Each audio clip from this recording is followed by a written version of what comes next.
Hello, Julie here, and thank you for joining me here today. Today I'm going to be making two cards. They're for the challenge over at Make the Card Challenge, and this is challenge number 64. And the challenge is to use washi tape on your cards. So today I'm going to be making the standard size card, which is 4 1/8 by 5 7/8, which is an A4 sheet cut in halves. I'm going to use this uniquely creative embossing folder on a piece of, well, actually a piece of packaging, and an assortment of washi tapes. I've chosen to go with pink because I'm going to try and make my Christmas cards pink this year, so I'm using some pink, some black and white, and some gold. I'll also be using this Crafter's Choice stamp that I got from Spotlight the other day. It doesn't have a name, but that's the number of it, and it's just one, two, three, four, 5 Christmas sentiments. So I ran that piece of cardstock, or well, actually packaging, through my Big Shot with the uniquely creative embossing folder. Now I'm not sure of the name of that folder, but it looks like a grid, I suppose, uneven grid. And now I'm going to ink around the edge of it, but that was a bit premature because I do end up trimming that page down a little bit, that cardstock down a little bit, and I end up cutting that down so that it is 3 5/8 by 5 3/8. Now I'm going to start with my washi tapes. I've chosen a few here and put them in a rough order of how I'd like them to appear on my card. And my idea is to make a Christmas tree excuse me, using my tapes. The wider tapes I'm going to cut in halves because I don't want them to be that thick.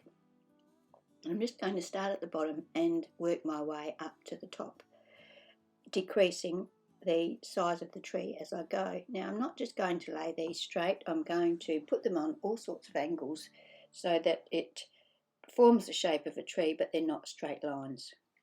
You'll notice that I don't rely on the sticky of the washi tape. I add glue to the back of the washi tape as well because for some reason I just don't seem to trust that the washi tape will stay stuck, because after all it is sort of easily removable.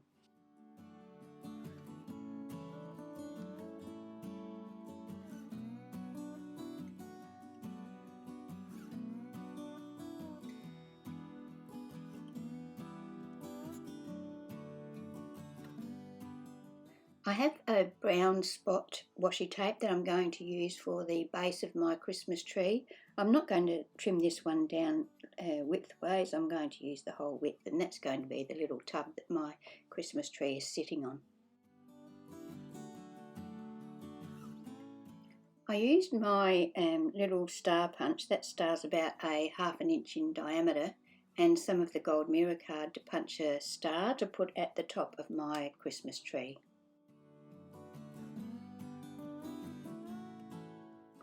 So now I'm going to attach my Christmas tree panel to a piece of gold mirror card. That mirror card is 5 5/8 inches by 3 7/8 inches. I'm going to use my art glitter glue to attach those two together. The mirror card can be a bit iffy for attaching things to, so that's why I'm using liquid glue.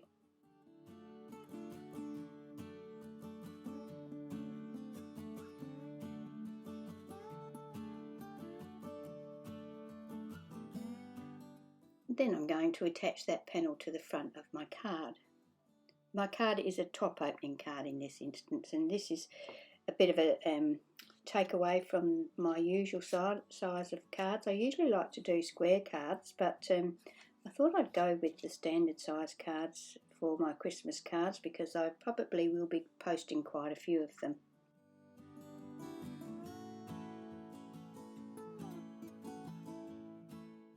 I decided not to put a sentiment on the front of this card. I think it's pretty clear what it is, and I'm going to use that Crafter's Choice Christmas greetings. As I said, I'm going to use one of those on the inside. I'm using the one that says 'tis the season to be jolly, and I'm just going to stamp that. This is the first time I've used this stamp. As I said, I only bought it the other day, but it stamps beautifully, and I'm stamping it with my Versafine Onyx black ink.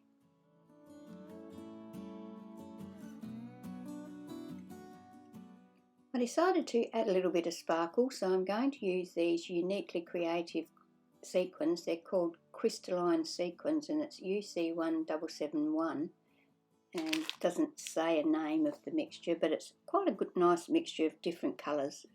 So I'm just going to use my art glitter glue and my sticky tool to add those sequins here and there on my Christmas tree.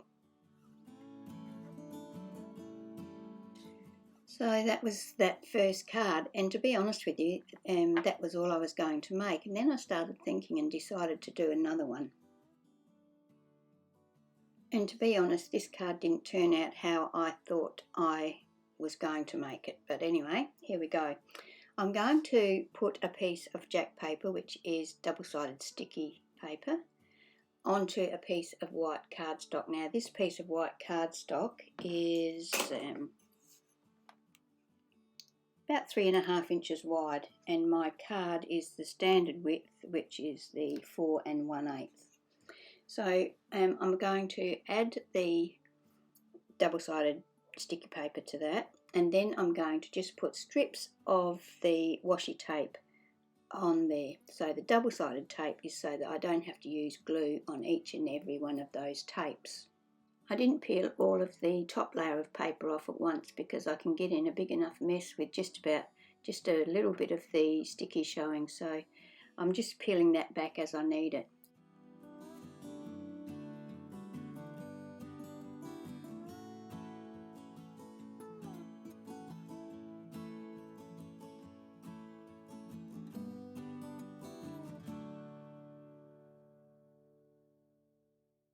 Once I've got all of my washi tape attached, I give it a good rub and then go over it with my bone folder to make sure that it's nicely stuck down.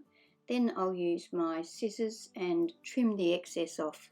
I'll turn it over to do that. It makes it much easier to trim the edges. Now I will trim my panel down so that it's the same height as my card, which is 5 7/8 inches tall. The card base I'm using for this card is from Uniquely Creatives. It's a card and envelope pack. It came in the latest monthly kit.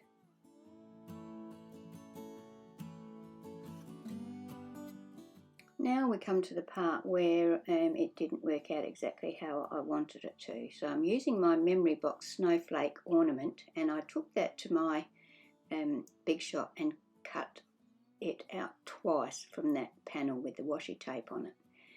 Now it didn't cut out that well because the thickness of the cardstock, I'm using quite thick cardstock on this, then the thickness of the sticky paper.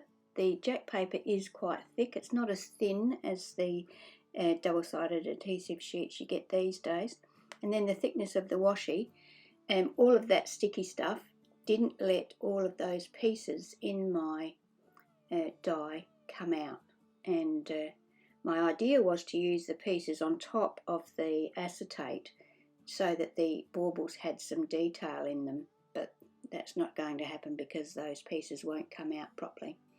So here I am adhering some acetate to the back of my washi tape panel, and I'm just using my art glitter glue for that. It's always a bit of a worry attaching acetate. I'm not really sure what the best way of doing that is.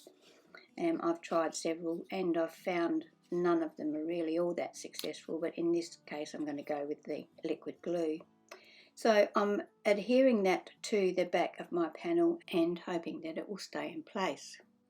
Another problem with using liquid glue on acetate is that it can get into areas that you don't want it to get into, and it will show up on your plastic areas that are going to be on display.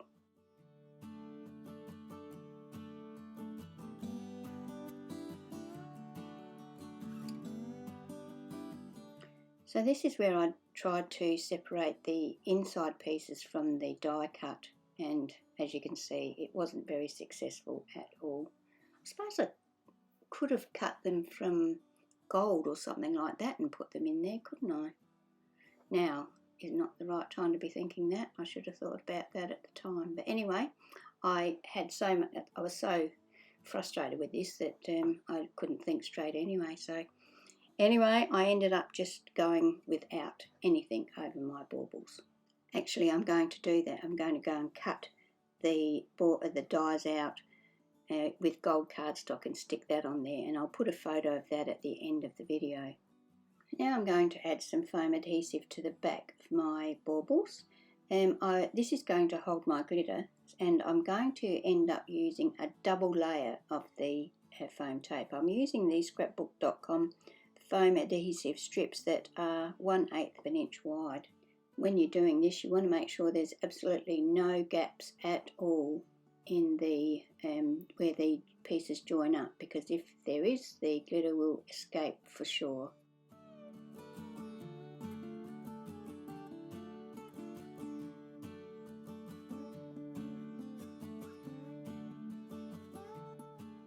Now I'm going to add my glitter. My mum gave me this glitter, so I'm not sure where it came from, but it's multicoloured, and I thought that would be nice to go with these multicoloured washi tapes. So I'm just putting in a reasonable amount. I don't want to overfill it, but yeah, I'm not a good judge of how much should or shouldn't be in shakers these days. I always tend to overfill them, so I think I got it right this time though. So I'm going to do that, and then I'm going to attach my white cardstock to the back of that. Before I do attach it, I will add the double layer of the foam strips all around the outside of the white cardstock. I do add a layer of the liquid glue on top of the foam tape just to make sure I get a perfect seal.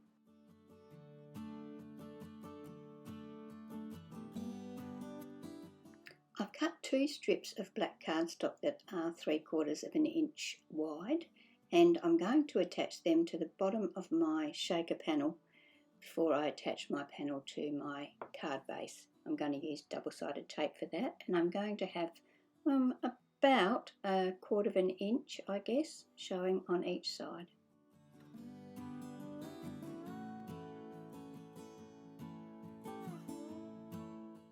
Then I'm going to use my liquid glue to attach my panel to my card base.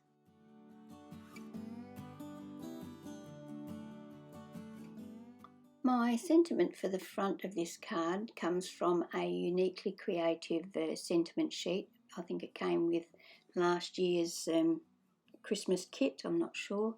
I was tossing up whether to use one of those or whether to use a greeting from the Paper Rose Christmas sentiments, but I went with the uniquely creative one.